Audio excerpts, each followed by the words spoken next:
Hello students, welcome to Panchajanya IAS. ನಾನು ನವೀನ್ ಕುಮಾರ್. ಇವತ್ತಿನ the Hindu ಪತ್ರಿಕೆಯ ವಿಶ್ಲೇಷಣೆಗೆ ನಿಮಗೆಲ್ಲರಿಗೂ ಸ್ವಾಗತ.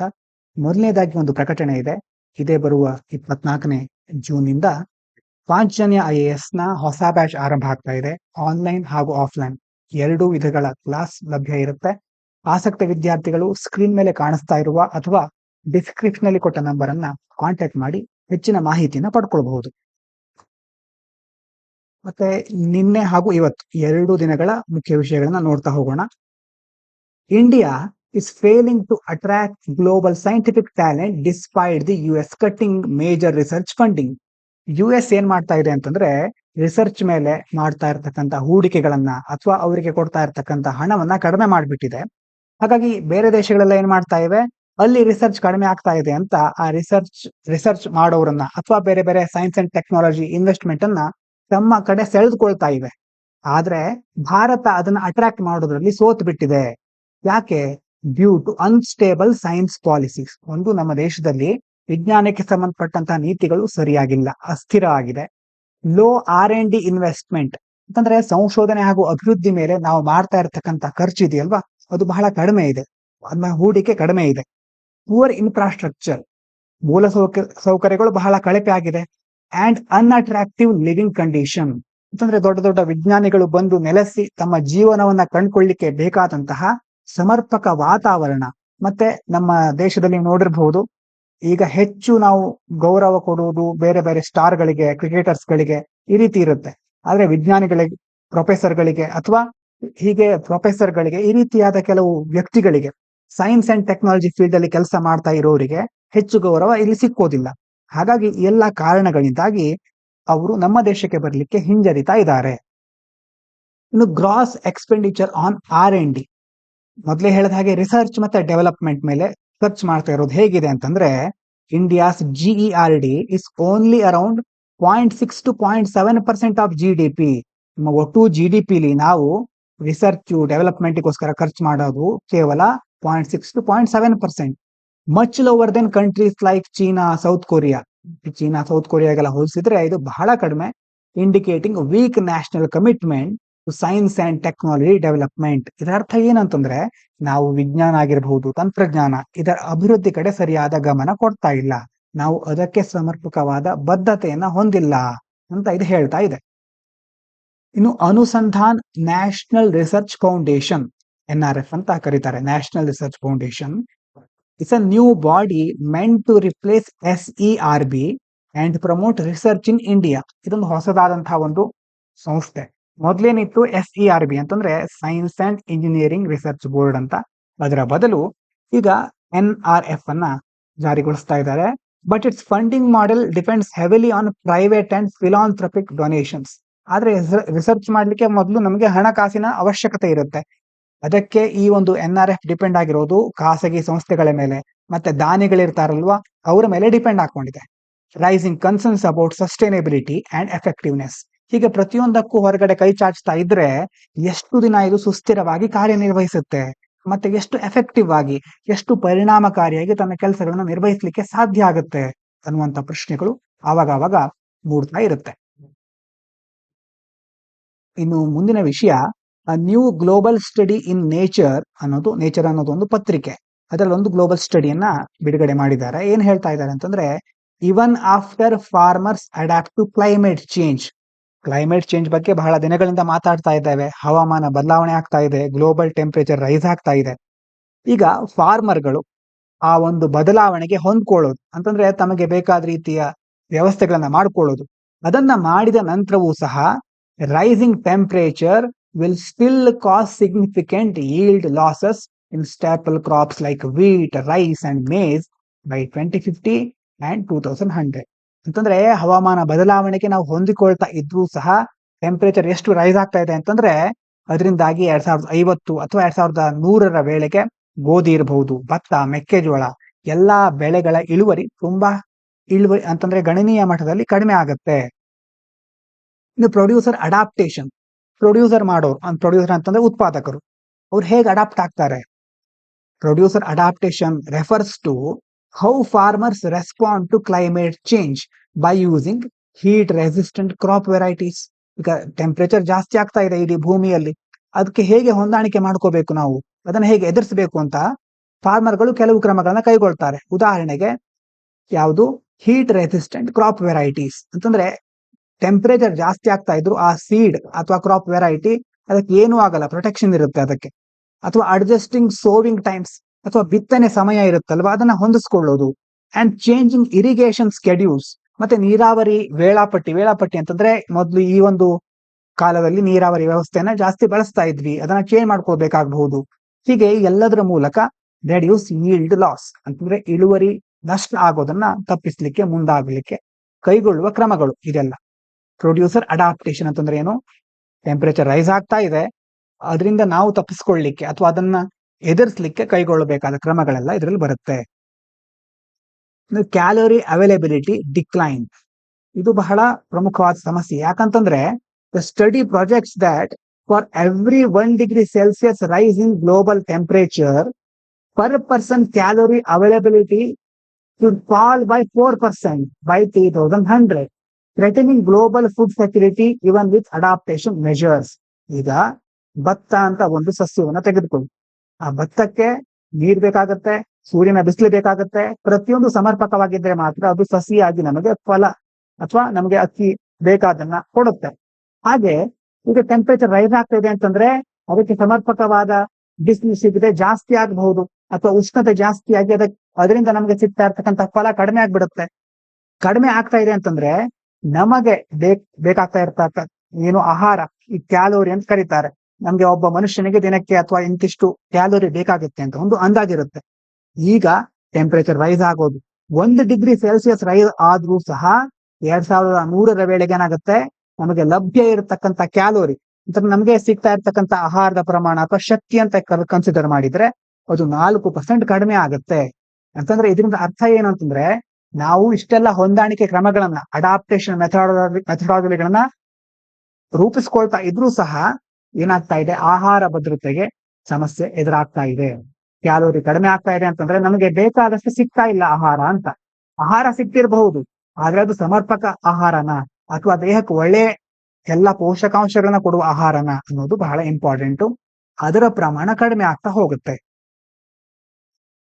ಮುಂದಿನ ವಿಷಯ, in the after math of the air India crash, DNA finger printing using short tandem repeats is being used to identify victims, but challenges like sample degradation and contamination make the process complex.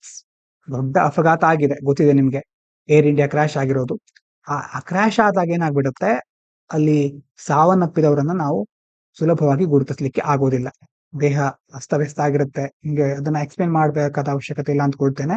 ಹಾಗಾಗಿ ಅವ್ರನ್ನ ಹೇಗೆ ಗುರುತಿಸೋದು ಹಾಗಾದ್ರೆ ಅಂತ check ಮಾಡ್ತಾ ಇರ್ಬೇಕಾದ್ರೆ ಅದರಲ್ಲಿ ಒಂದು ಮೆಥಡ್ ಏನು, DNA ಫಿಂಗರ್ ಪ್ರಿಂಟಿಂಗ್. ಅದಕ್ಕೆ ಏನ್ ಮಾಡ್ತಾರೆ ಅಂತಂದ್ರೆ ಶಾರ್ಟ್ ಟ್ಯಾಂಡಮ್ ರಿಪೀಟ್ಸ್ ಅಂತ ಒಂದು ಟೆಕ್ನಾಲಜಿ ಅಥವಾ ಅದೊಂದು DNA ಇರುತ್ತಲ್ವಾ, DNA ಒಳಗಡೆ ATCG ಅಂತೆಲ್ಲ ಇರುತ್ತೆ, ಬೇಸ್ ಪೇರ್ಗಳು. ಈ ATCG ಅನ್ನೋದು ಸೈನ್ಸ್ ಅಂಡ್ ಟೆಕ್ನಾಲಜಿಯಲ್ಲಿ ಕಂಪ್ಲೀಟ್ ಆಗಿ ನೋಡ್ತೀರಿ. ATCG ಅನ್ನುವಂತಹ ಒಂದು ಸೀಕ್ವೆನ್ಸ್ ಯಾವ ರೀತಿ ರಿಪೀಟ್ ಆಗ್ತಾ ಇದೆ ಅನ್ನೋದನ್ನ ಶಾರ್ಟ್ ಟ್ಯಾಂಡಮ್ ರಿಪೀಟ್ಸ್ ನಲ್ಲಿ ನಾವು ತಿಳ್ಕೊಳ್ತೇವೆ. ಅಂತಂದ್ರೆ ಶಾರ್ಟ್ ಅಂದ್ರೆ ಚಿಕ್ಕದು, ಟ್ಯಾಂಡಮ್ ಅಂತಂದ್ರೆ ಪಕ್ಕದಲ್ಲೇ ಇರೋದು, ರಿಪೀಟ್ ಅಂತಂದ್ರೆ ಪುನರಾವರ್ತನೆ ಆಗೋದು. ATCG ಈ ತರ ಎಷ್ಟೋ ರಿಪಿಟೇಷನ್ ಇರುತ್ತೆ, ಎಲ್ರಿಗೂ ಅದು ಸೇಮ್ ಇರೋದಿಲ್ಲ. ಅದನ್ನ ನಾವು ಯೂಸ್ ಮಾಡಿಕೊಂಡು DNA ಫಿಂಗರ್ ಪ್ರಿಂಟಿಂಗ್ ಹಾಗೆ ಇದೆಲ್ಲ ಶಾರ್ಟ್ ಟ್ಯಾಂಡಮ್ ರಿಪೀಟ್ಸ್ ಯೂಸ್ ಮಾಡಿಕೊಂಡು ಆ ವ್ಯಕ್ತಿಗಳನ್ನ ಐಡೆಂಟಿಫೈ ಮಾಡಬಹುದು. ಹಾಗಾಗಿ ಇದನ್ನ ಕೇವಲ ಇಂಥ ಅಪಘಾತದ ಸಂದರ್ಭದಲ್ಲಿ ಮಾತ್ರ ಅಲ್ಲ, ಈಗ ದೊಡ್ಡ ದೊಡ್ಡ ಕೊಲೆ ಕೇಸ್ಗಳು ಅಥವಾ ನೀವು ಬೇರೆ ಬೇರೆ ಫೊರೆನ್ಸಿಕ್ ಸೈನ್ಸ್ ಅಂತ ಕೇಳಿರಬಹುದು, ಅಪರಾಧ ಶಾಸ್ತ್ರ ವಿಭಾಗ, ಅಲ್ಲೂ ಸಹ ಇದನ್ನ ಬಳಸ್ತಾರೆ. ಆದ್ರೆ ಇಲ್ಲಿ ಸಮಸ್ಯೆ ಏನಂತಂದ್ರೆ ಸ್ಯಾಂಪಲ್ಗಳ ಡಿಗ್ರೇಡೇಷನ್ ಅಂತಂದ್ರೆ ಬಹಳ ದಿನಗಳಿಂದ ಅದು ಆ ಒಂದು ಕ್ವಾಲಿಟಿ ಗುಣಮಟ್ಟ ಕಡಿಮೆ ಆಗ್ತಾ ಇದೆ. ಮಾಲಿನ್ಯ ಆದ್ರೂ ಸಹ ಅದು ಕಂಟ್ಯಾಮಿನೇಷನ್ ಆಗುತ್ತೆ ಅಂತಂದ್ರೆ ಆ ಒಂದು ಅದರ ಕ್ವಾಲಿಟಿ ಡಿಗ್ರೇಡ್ ಆಗ್ತಾ ಹೋಗುತ್ತೆ. ಹೀಗಾಗಿ ಅದನ್ನ ಫೈಂಡ್ ಔಟ್ ಮಾಡ್ಲಿಕ್ಕೆ ಸರಿಯಾಗಿ ಆಗ್ತಾ ಇಲ್ಲ. ಶಾರ್ಟ್ ಟ್ಯಾಂಡಮ್ ರಿಪೀಟ್ಸ್ ಅಂತಂದ್ರೆ ಏನು, repeating sequence in DNA that vary among individuals. ಈ ATGC ಏನಾದ್ರೂ ಇರ್ಲಿ ಅದು ಅಥವಾ TCGA ಈ ತರ ರಿಪೀಟ್ ಆಗ್ತಾ ಇರುವಂತಹ ಸೀಕ್ವೆನ್ಸ್ಗಳು ಅದೇನು ಪ್ರತಿಯೊಂದು ವ್ಯಕ್ತಿಗಳಿಗೂ ಡಿಫ್ರೆಂಟ್ ಆಗಿರುತ್ತೆ. ಆದ್ರೆ ನೋಡ್ಕೊಳ್ಳಿ, ಎಕ್ಸೆಪ್ಟ್ ಐಡೆಂಟಿಕಲ್ ಟ್ವಿನ್ಸ್ ಅಂತಂದ್ರೆ ಅವಳಿಗಳು, ಆ ಅವಳಿಗಳಲ್ಲಿ ಇದು ಆಲ್ಮೋಸ್ಟ್ ಸೇಮೇ ಇರುತ್ತೆ. ಈ ಒಂದು ಶಾರ್ಟ್ ಟ್ಯಾಂಡಮ್ ರಿಪೀಟ್ಸ್ ಇದೆಯಲ್ವಾ, ಇದು ಟ್ವಿನ್ಸ್ ಗಳಲ್ಲಿ ಸೇಮ್ ಇರುತ್ತೆ. ಈಗ ಒಂದು ಇಂಟ್ರೆಸ್ಟಿಂಗ್ ಕೇಸ್ ನೋಡೋದಾದ್ರೆ, ಒಂದು ಕೊಲೆ ಆಗಿರುತ್ತೆ, ಯಾವುದೋ ಅಪರಾಧ ಆಗಿರುತ್ತೆ. ಅಲ್ಲಿ ಒಂದು DNA ಅಥವಾ ಜೀನ್ ಸ್ಯಾಂಪಲ್ ಸಿಕ್ಕಿರುತ್ತೆ. ಆ DNA ಸ್ಯಾಂಪಲ್ ಸಿಕ್ಕಿರುತ್ತೆ. ಈಗ ಆ ಒಂದು ಸ್ಯಾಂಪಲ್ ಸಿಕ್ಕಿದಾಗ ಅದು ಅವಳಿ ಮಕ್ಕಳಲ್ಲಿ ಒಬ್ರದ್ದಾಗಿದ್ರೆ ಅಥವಾ ಅವಳಿ ವ್ಯಕ್ತಿಗಳಲ್ಲಿ ಒಬ್ರದ್ದಾಗಿರೋದು ಆವಾಗ ಏನ್ ಮಾಡ್ತಾರೆ ಅಂತಂದ್ರೆ, ಯಾರೋ ಒಬ್ರು A ಮತ್ತೆ B ಅಂತ ಇಬ್ರು ಅಣ್ಣ ತಮ್ಮಂದಿದ್ದಾರೆ, ಟ್ವಿನ್ಸ್. ಒಬ್ರದ್ದು ಅಲ್ಲಿ ಸ್ಯಾಂಪಲ್ ಸಿಕ್ಕಿದೆ. ಆದ್ರೆ ಆ ಸ್ಯಾಂಪಲ್ ಇಬ್ರಿಗೂ ಮ್ಯಾಚ್ ಆಗ್ತಾ ಇದೆ. ಯಾಕಂತಂದ್ರೆ ಈ ಶಾರ್ಟ್ ಟ್ಯಾಂಡಮ್ ರಿಪೀಟ್ಸ್ ಗಳು ಸೇಮ್ ಇರುತ್ತೆ ಆಲ್ಮೋಸ್ಟ್ ಅವಳಿಗಳಲ್ಲಿ. ಅವಾಗ ಏನಾಗುತ್ತೆ ಅಂತಂದ್ರೆ ಬೇರೆ ಬೇರೆ ಕನ್ಸಿಡರ್ ಮಾಡ್ತಾರೆ. ಅಂತಂದ್ರೆ ಸೊಮ್ಯಾಟಿಕ್ ಸೆಲ್ಗಳಂತ ಬೇರೆ ಬೇರೆ ಸೆಲ್ಗಳಿರುತ್ತೆ. ಮತ್ತೆ ವ್ಯಕ್ತಿಗಳು ಹುಟ್ಟಬೇಕಾದ್ರೆ, ಅವಳಿಗಳು ಹುಟ್ಟಬೇಕಾದ್ರೆ ಈ STR ಸೇಮ್ ಇರಬಹುದು. ಆದ್ರೆ ಜೀನ್ಸ್ ಅಲ್ಲಿ DNA ಅಲ್ಲಿ ಬೇರೆ ಬೇರೆ ಸ್ಟ್ರಕ್ಚರ್ಗಳು ಇರುತ್ತೆ. ಅದು ಬೆಳೆಯುವ ವಾತಾವರಣ, ತೆಗೆದುಕೊಳ್ಳುವ ಆಹಾರ ಮತ್ತೆ ಬೇರೆ ಬೇರೆ ಅಂಶಗಳ ಮೇಲೆ ನಿರ್ಧಾರ ಹಾಕೊಂಡಿರುತ್ತೆ. ಆವಾಗ ಇನ್ನೂ ಡೀಟೇಲ್ ಆಗಿ ನೋಡ್ತಾ ಹೋಗ್ತಾರೆ. ಈಗಿನ ಕಾಲದ ತಂತ್ರಜ್ಞಾನಗಳು ಅಷ್ಟು ಮುಂದುವರಿದಿದೆ. ಹಾಗಾಗಿ ಬೇರೆ ಬೇರೆ ರೀತಿಯ ಟೂಲ್ಗಳನ್ನ ಯೂಸ್ ಮಾಡಿಕೊಂಡು ಅಲ್ಲಿ ಫೈಂಡ್ ಔಟ್ ಮಾಡ್ತಾರೆ. For human identification, forensic and paternity testing. Paternity testing ಅಂತಂದ್ರೆ ಈಗ ತಂದೆ ತಾಯಿ ಅಥವಾ ಆನುವಂಶಿಕತೆಯನ್ನ ಫೈಂಡ್ ಔಟ್ ಮಾಡ್ಲಿಕ್ಕೆ ಸಹ ಇದನ್ನ ಬಳಸ್ತಾರೆ. DNA sample integrity. ಇದು ಇಂಟಿಗ್ರಿಟಿ ಅಂತಂದ್ರೆ ಏನು? Directly affects the accuracy of DNA analysis. ಆ ಒಂದು ಅದರ ಸಮಗ್ರತೆ ಕರೆಕ್ಟ್ ಆಗಿದೆಯಾ, ಅದು ನಿಖರವಾಗಿ ನಮ್ಗೆ ಅದರಿಂದ ಪರಿಣಾಮಕಾರಿಯಾದಂತಹ ಒಳ್ಳೆ ರಿಸಲ್ಟ್ ಸಿಗುತ್ತಾ, ಈ ಒಂದು ಅಂಶ ಬಹಳ ಮುಖ್ಯ ಆಗಿರುತ್ತೆ. ಆದ್ರೆ ಇದು ಬಹಳ ದಿನ ಆಗ್ಬಿಟ್ರೆ, ಈಗ ಅಪಘಾತ ನಡೆದು ಎಷ್ಟೋ ದಿನ ಆಗಿರುತ್ತೆ, ಅವಾಗ ಏನಾಗ್ಬಿಡುತ್ತೆ, ಮಾಲಿನ್ಯ ಅಥವಾ ಕ್ವಾಲಿಟಿ ಡಿಕ್ರೀಸ್ ಆಗ್ತಾ ಹೋಗುತ್ತೆ. ಇದರಿಂದಾಗಿ ಮುಂದೆ ಆ DNA ಸ್ಯಾಂಪಲ್ ಗಳನ್ನ ಐಡೆಂಟಿಫೈ ಮಾಡ್ಲಿಕ್ಕೆ ಕಷ್ಟ ಆಗ್ತಾ ಹೋಗುತ್ತೆ. ಇನ್ನು ಮುಂದಿನದು ನಿಮ್ಗೆಲ್ರಿಗೂ ಈಗಾಗಲೇ ಅದರ news ಗೊತ್ತಿರಬಹುದು. US launched airstrikes on 3 Iranian nuclear sites, including Fordo, Natanz and Isfahan. ನೋಡಿ, UPSC PYQ ನೋಡಿದ್ರೆ ಇಂಥ ನ್ಯೂಕ್ಲಿಯರ್ ಸೈಟ್ಗಳು ಬಹಳ ಇಂಪಾರ್ಟೆಂಟ್. ರಷ್ಯಾ ಯುಕ್ರೇನ್ ಯುದ್ಧ ಆಗ್ತಿರ್ಬೇಕಾದ್ರೆ ಅದರ ಬಗ್ಗೆ ಸಹ ಒಂದ್ಸಾರಿ ಕ್ವಶನ್ ಕೇಳಿದ್ರು. ಈ ಸೈಟ್ಗಳು ಎಲ್ಲಿ ಬರುತ್ತೆ ಅನ್ನೋ ಕರೆಕ್ಟ್ ಆಗಿ ನೋಡ್ಕೊಳ್ಳಿ. ಅದ್ರ ಸುತ್ತಮುತ್ತ ಯಾವ್ದಾದ್ರು ಸಿ ಇದೆಯಾ, ಅಥವಾ ಯಾವ್ಯಾವ ಇಲ್ಲಿ ಮೊದಲೇ ನೋಡಿದಾಗೆ ಸ್ಟೇಟ್ ಆಫ್ ಹಾರ್ಮೋನ್ಸ್ ಬಗ್ಗೆ ಆವಾಗ ನೋಡ್ತಾ ಇರ್ತೇವೆ.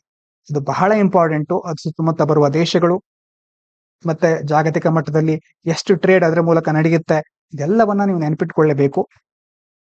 ಇಲ್ಲಿ 3 ವಿಷಯಗಳು ಬಂದಿದೆ, 3 ಸ್ಥಳಗಳು: ಫಾರ್ಡೋ, ನಟಾನ್ಸ್, ಇರ್ಫಾನ್. ಅಮೆರಿಕ ಏನ್ ಮಾಡಿದೆ, 3 ಪರಮಾಣು ಸ್ಥಾವರಗಳ ಮೇಲೆ ವಾಯು ದಾಳಿಯನ್ನ ನಡೆಸಿದೆ.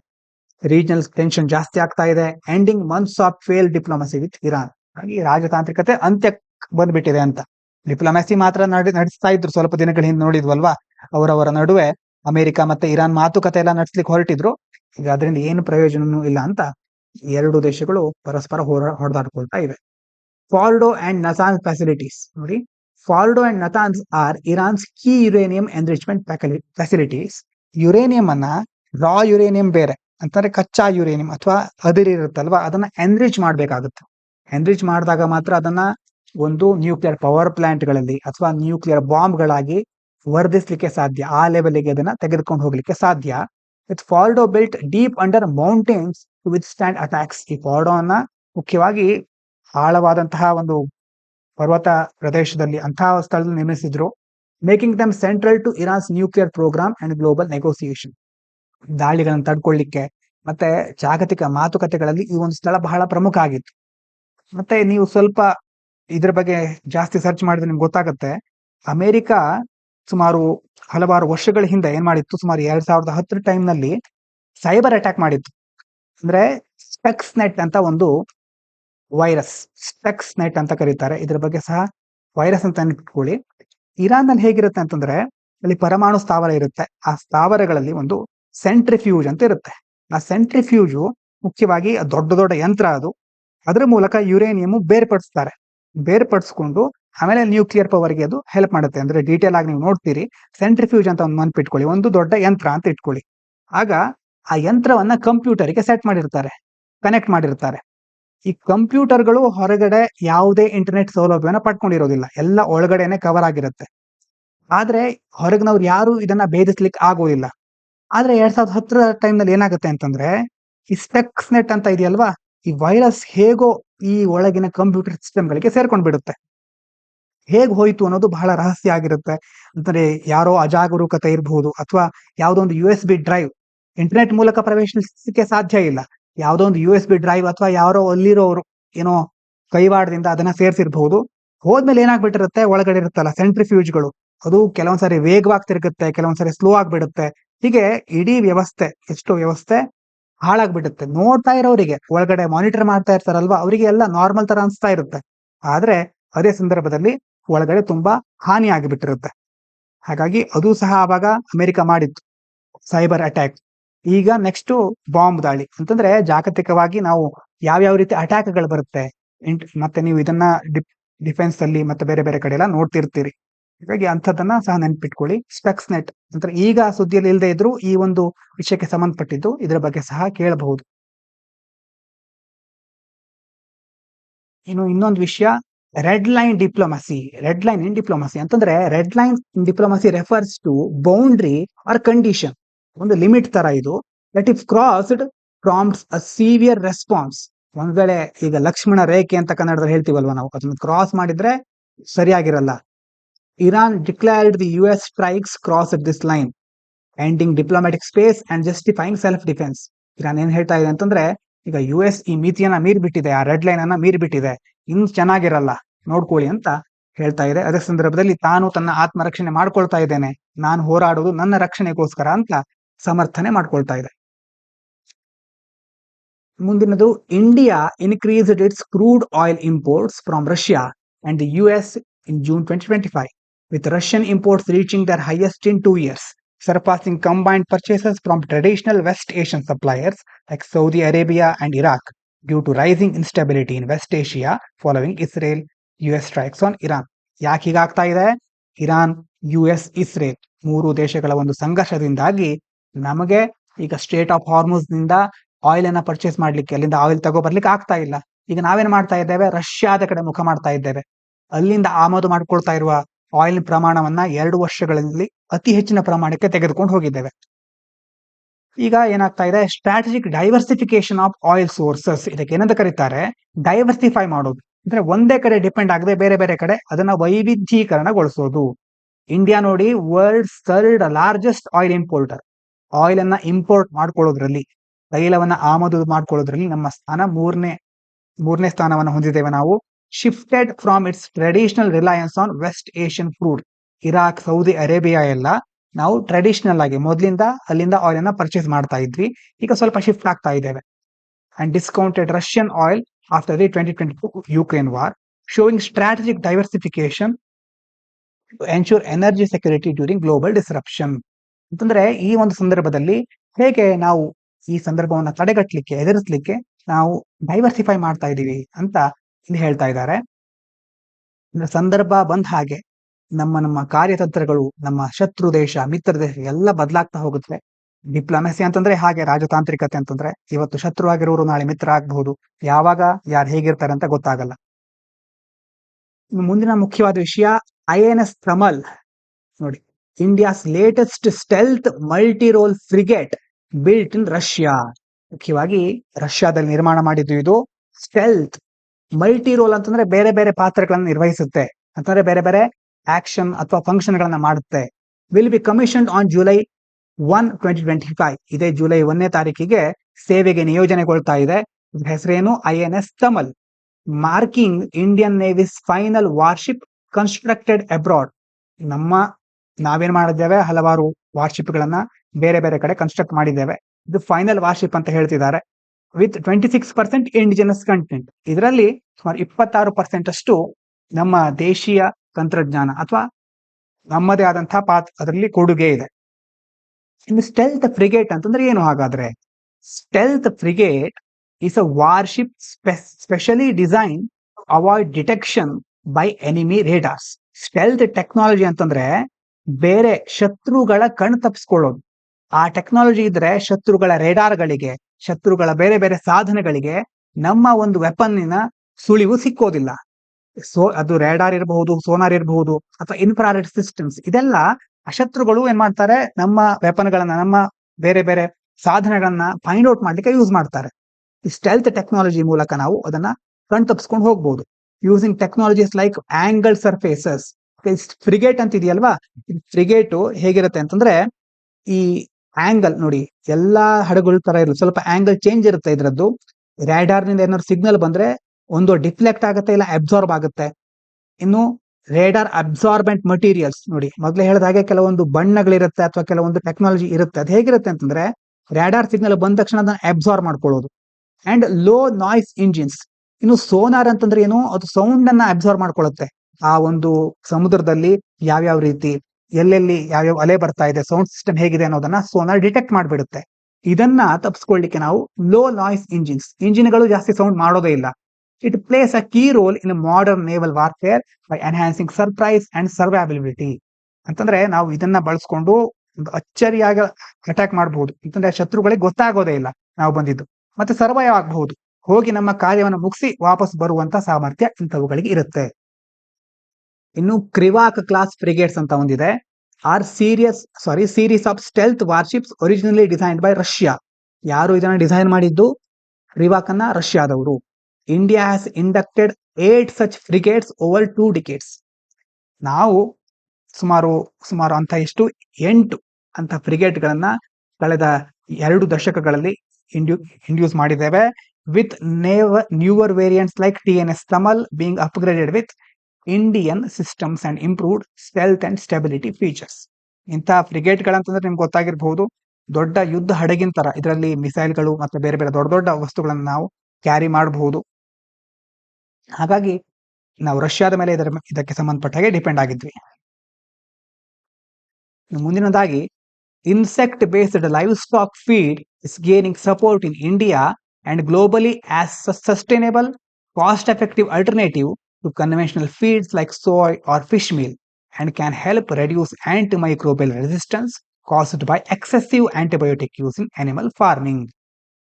ಈಗ ಒಂದು ನೋಡ್ಕೊಳ್ಳಿ ಹೇಗಾಗುತ್ತೆ ಅಂತಂದ್ರೆ, ಸ್ಟಾರ್ಟಿಂಗು ಹಿಂದಿನ ಕಾಲದಲ್ಲೆಲ್ಲ ಜನರು ಕಡಿಮೆ ಇದ್ರು, ಮತ್ತೆ ಪ್ರಾಣಿಗಳು ಕಡಿಮೆ ಇತ್ತು ಅಂತಂದ್ರೆ ಅವಾಗ ಸಾವನ್ನಪ್ಪುವವರ ಸಂಖ್ಯೆ, ಬೇರೆ ಬೇರೆ ರೋಗಗಳಿಂದ ಸಾವನ್ನಪ್ಪುವರ ಸಂಖ್ಯೆ ಜಾಸ್ತಿ ಆಗ್ತಾ ಇತ್ತು. ನಿಧಾನವಾಗಿ ಬೆಳವಣಿಗೆ ಆಗ್ತಾ ಇದ್ದ ಹಾಗೆ ಜನರು ಸಾಕುವ ಪ್ರಾಣಿಗಳ ಸಂಖ್ಯೆ ಜಾಸ್ತಿ ಆಗ್ತಾ ಹೋಯಿತು. ಜನರು ಪ್ರಾಣಿಗಳು ಜಾಸ್ತಿ ಆಗ್ತಾ ಇದ್ದ ಹಾಗೆ ಅವುಗಳಿಗೆ ಬೇಕಾದಷ್ಟು ಆಹಾರ ಸಿಗ್ತಾ ಇರಲಿಲ್ಲ. ಆವಾಗ ಏನಾಗುತ್ತೆ, ಜಾಸ್ತಿ ಆಹಾರವನ್ನ ಬೇರೆ ಬೇರೆ ಕೃತಕ ವಿಧಾನಗಳಿಂದ ಬೆಳೆಸಲಿಕ್ಕೆ ಶುರು ಮಾಡಿದ್ವಿ. ಹಾಗೆ ಬೆಳೆಸಲಿಕ್ಕೆ ಶುರು ಮಾಡಿದಾಗ ಏನಾಗುತ್ತೆ, ಈ ಕೆಲವೊಂದು ಕಡೆ ಆ ಕೃತಕ ವಿಧಾನಗಳಿಂದ ನಮ್ಮ ಮೇಲೆ ಕೆಮಿಕಲ್ ಇಂದ ಅಥವಾ ಬೇರೆ ಬೇರೆ ವಿಧಾನಗಳಿಂದಾಗಿ ನಮಗೆ ಆರೋಗ್ಯದಲ್ಲಿ ಏರುಪೇರಾಗುತ್ತೆ. ಇನ್ನೊಂದು, ಪ್ರಾಣಿಗಳಿಗೆ ಏನಾಗುತ್ತೆ ಅಂತಂದ್ರೆ ಅವುಗಳಿಗೆ ಬೇಕಾದಷ್ಟು ಆಹಾರ ಸಿಕ್ಕೋದೇ ಇಲ್ಲ. ಈಗ ಇಂಥ ಆಹಾರದ ಸಮಸ್ಯೆಯನ್ನ ಬಗೆಹರಿಸಲಿಕ್ಕೆ ಈಗೇನ್ ಮಾಡ್ತಾ ಇದ್ದಾರೆ, insect based livestock feed. Insect ಅಂತಂದ್ರೆ ಕೀಟಗಳು. ಆ ಪ್ರಾಣಿಗಳಿಗೆ, ಈಗ ಬೇರೆ ಬೇರೆ ಪ್ರಾಣಿಗಳನ್ನ ಸಾಕ್ತೇವಲ್ವಾ, ಅವುಗಳಿಗೆ ಹಿಂಡಿ ಈ ತರ ನೀವು ಕೊಡೋದನ್ನ ಕೇಳಿರಬಹುದು. ಅಥವಾ ಮೇವಿನ ಬದಲು ಇನ್ಸೆಕ್ಟ್ ಗಳನ್ನ ಕೊಡೋದು. ಇನ್ಸೆಕ್ಟ್ ಅನ್ನ ನಾವೇ ಬೆಳೆಸಿ ಅದನ್ನ ಆಹಾರವಾಗಿ ಕೊಡೋದು.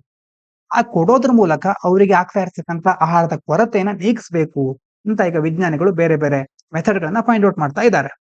ಆದ್ರೆ ಅದರಿಂದ ಏನಾಗ್ತಾ ಇದೆ, ಕೆಲವೊಂದು ಅಂದ್ರೆ ಕನ್ವೆನ್ಷನಲ್ ಫೀಡ್ಸ್ ಮೊದಲೆಲ್ಲ ಇರ್ತಿತ್ತಲ್ವಾ, ಆ ಹಳೆ ಕಾಲದಲ್ಲಿ ಬಳಸ್ತಾ ಇರ್ತಕ್ಕಂಥದ್ದು, ಅದರಿಂದ ಕೆಲವೊಂದ್ ಸಾರಿ ಆಂಟಿಮೈಕ್ರೋಬಿಯಲ್ ರೆಸಿಸ್ಟೆನ್ಸ್ ಅಂತಂದ್ರೆ ನೆನಪಾಗ್ತಾ ಇದೆಯಾ? ಸೂಕ್ಷ್ಮ ಜೀವಿ ಪ್ರತಿರೋಧ ಅಂತ. Occurs when microbes like bacteria become resistant to antibiotics due to overuse in livestock. ಈಗ ಒಂದು ಪ್ರಾಣಿ ಇದೆ ಅಂತ ಇಟ್ಕೊಳ್ಳಿ, ಆ ಪ್ರಾಣಿಗೆ ಮೇವನ್ನ ಹಾಕ್ತೇವೆ, ಆ ಪ್ರಾಣಿಯ ಹಾಲನ್ನು ನಾವು ಸ್ವೀಕರಿಸ್ತೇವೆ. ಈಗ ಒಂದು ವೇಳೆ ನಾವು ಆ ಪ್ರಾಣಿ ಹೆಚ್ಚು ದಿನ ಬದುಕಬೇಕು, ಹೆಚ್ಚು ನಮಗೆ ಹಾಲನ್ನ ಕೊಡ್ಬೇಕು ಅಂತ ಬೇರೆ ಬೇರೆ ಇಂಜೆಕ್ಷನ್ ಗಳನ್ನ ಕೊಡ್ತಾ ಹೋಗ್ತೇವೆ. ಆ ಇಂಜೆಕ್ಷನ್ ಗಳಿಂದ ಜಾಸ್ತಿ ಕೊಟ್ಟಾಗ ಏನಾಗುತ್ತೆ, ಆ ಪ್ರಾಣಿಗಳಲ್ಲಿ ಇರುವಂತಹ ಬ್ಯಾಕ್ಟೀರಿಯಾಗಳು ಇಂಜೆಕ್ಷನ್ ನ ಎದುರಿಸುವ ಸಾಮರ್ಥ್ಯವನ್ನು ಪಡ್ಕೊಂಡ್ಬಿಡುತ್ತವೆ. ಇದು ಪ್ರಾಣಿಗಳಂತ ಮಾತ್ರ ಅಲ್ಲ, ಮನುಷ್ಯರು ಇರಬಹುದು. ನೀವು ಸರಿಯಾದ ರೀತಿಯಲ್ಲಿ ಔಷಧಿಗಳನ್ನು ತೆಗೆದುಕೊಳ್ಳದೆ ಇದ್ರೆ ಅಥವಾ ಅಡ್ಡಾದಿಡ್ಡಿಯಾಗಿ ಹೇಗ್ ಬೇಕು ಹಾಗೆ ಇದ್ಬಿಟ್ರೆ ಆಂಟಿ ಮೈಕ್ರೋಬಿಯಲ್ ರೆಸಿಸ್ಟೆನ್ಸ್ ಬೆಳೀತಾ ಹೋಗುತ್ತೆ. ಅಂತಂದ್ರೆ ಆ ಮೈಕ್ರೋಬ್ಸ್ಗಳು, ಸೂಕ್ಷ್ಮಾಣು ಜೀವಿಗಳು, ಅವುಗಳಿಗೆ ಏನು ಆಗೋದೇ ಇಲ್ಲ. ನೀವು ಎಷ್ಟೇ ಔಷಧಿ ತೆಗೆದುಕೊಳ್ಳಿ, ಅವು ಚೆನ್ನಾಗಿ ನಮ್ಮ ದೇಹದಲ್ಲೇ ಬದುಕಿರುತ್ತವೆ. ರೋಗಗಳ ಆಗುವ ಪ್ರಮಾಣ ಜಾಸ್ತಿ ಆಗ್ತಾ ಹೋಗುತ್ತೆ. ಹೀಗಾಗಿ ಮೊದಲೆಲ್ಲ ಈ ರೀತಿ ಆಗ್ತಾ ಇತ್ತು. ಈಗ ಇನ್ಸೆಕ್ಟ್ ಗಳನ್ನೇ ಇವುಗಳಿಗೆ ಆಹಾರವಾಗಿ ಕೊಡ್ತಾ ಇದ್ದಾರೆ. ಯಾರಿಗೆ? ಈ ಪ್ರಾಣಿಗಳಿಗೆ, ಸಾಕು ಪ್ರಾಣಿಗಳಿಗೆ.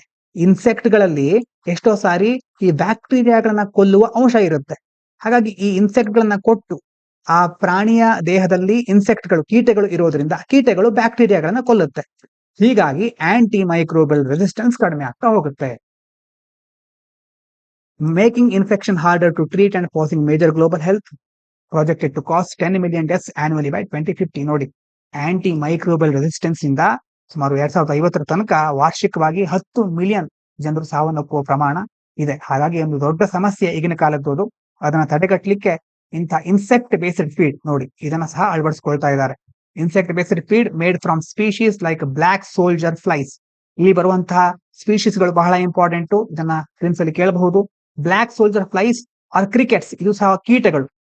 ಪ್ರೊವೈಡ್ಸ್ ಹೈ ಕ್ವಾಲಿಟಿ ಪ್ರೋಟೀನ್, ಇವು ಪ್ರೋಟೀನ್ ಅನ್ನು ಕೊಡುತ್ತವೆ. Reduce greenhouse gas emission, GHG emission ಕಡಿಮೆ ಮಾಡುತ್ತವೆ. Uses less land and water, ಇವುಗಳನ್ನ ಕೊಡ್ಲಿಕ್ಕೆ ನಮಗೆ ಜಾಸ್ತಿ ನೀರು, ಭೂಮಿಯ ಅವಶ್ಯಕತೆ ಇರೋದಿಲ್ಲ. And is being promoted in India by ICAR and others as a climate smart sustainable alternative to traditional animal feeds. ಅಂತಂದ್ರೆ ಹಿಂದಿನ ಕಾಲದಲ್ಲಿ ಬಳಸ್ತಾ ಇರತಕ್ಕಂತಹ ಫೀಡ್ಗಳಿಂದ, ಆ ಆಹಾರದ ಬದಲಾಗಿ ಈಗ ನಾವು ಇಂಥ ಇನ್ಸೆಕ್ಟ್ ಬೇಸ್ಡ್ ಆಹಾರ, ಕೀಟ ಆಧಾರಿತ ಆಹಾರವನ್ನ ಕೊಡ್ಲಿಕ್ಕೆ ಮುಂದಾಗ್ತಾ ಇದ್ದೇವೆ. ಇದರ ಬಗ್ಗೆ ಎಲ್ಲ ದೇಶಗಳು ಮತ್ತೆ ನಮ್ಮ ದೇಶದ ICAR ಫುಲ್ ಫಾರ್ಮ್ ಏನು ತಿಳ್ಕೊಂಡು ಕಮೆಂಟ್ ಮಾಡಿ. ICAR ಮತ್ತೆ ಬೇರೆ ಬೇರೆ ಸಂಸ್ಥೆಗಳು ಪ್ರಾಣಿ ಆಹಾರಗಳಿಗೆ ಸುಸ್ಥಿರ ಪರ್ಯಾಯ ಅಂತಂದ್ರೆ ಇದನ್ನ ಕೊಡೋದ್ರಿಂದ ನಾವು ಸಸ್ಟೈನ್ ಆಗಬಹುದು, ಸಸ್ಟೈನೇಬಲ್ ರಿಸೋರ್ಸ್, ಇದು ಸಸ್ಟೈನೇಬಲ್ ಅಲ್ಟರ್ನೇಟಿವ್ ಅಂತ ಕನ್ಸಿಡರ್ ಮಾಡಿದ್ದಾರೆ. ಹಾಗಾಗಿ ಇವಿಷ್ಟು ಇವತ್ತಿನ ಮುಖ್ಯವಾದ ವಿಚಾರಗಳು. ಇವತ್ತು ವೊಕ್ಯಾಬ್ಲರಿ ಇಲ್ಲ, ಹಾಗಾಗಿ ಇವತ್ತಿನ MCQ ಅನ್ನ ನಾಳೆ ಕೊಡ್ತೇನೆ, ನಾಳೆ ಇದನ್ನ ಕಂಟಿನ್ಯೂ ಮಾಡ್ತೇನೆ. ಹಾಗಾಗಿ ಎಲ್ಲರಿಗೂ ಧನ್ಯವಾದಗಳು. ಇದು ಪಾಂಚಜನ್ಯ IAS.